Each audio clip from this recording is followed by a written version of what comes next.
بسم اللہ الرحمن الرحیم نحمدہ ونصلی علی رسولہ الکریم اما بعد السلام علیکم ورحمۃ اللہ وبرکاتہ۔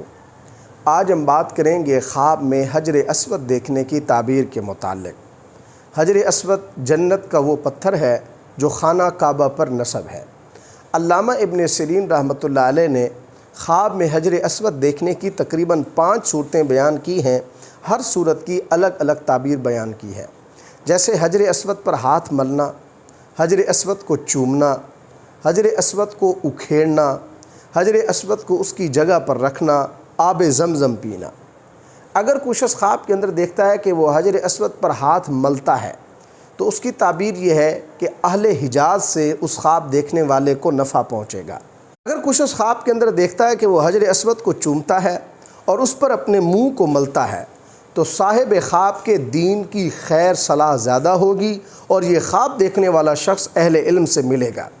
اگر کوئی شخص خواب کے اندر دیکھتا ہے کہ وہ حجر اسود کو اپنی جگہ سے اکھیڑ دیتا ہے تو صاحب خواب بد مذہب، بد اعتقاد اور ناپاک ہوگا۔ اگر یہ شخص حجر اسود کو اپنی جگہ پر رکھ دیتا ہے تو اس کی تعبیر یہ ہے کہ یہ خواب دیکھنے والا شخص راہ راست پر آ جائے گا۔ اگر کوئی شخص خواب کے اندر آب زمزم پیتا ہے تو اس کی تعبیر یہ ہے کہ اس خواب دیکھنے والے کی کوئی گم شدہ چیز اس کو مل جائے گی۔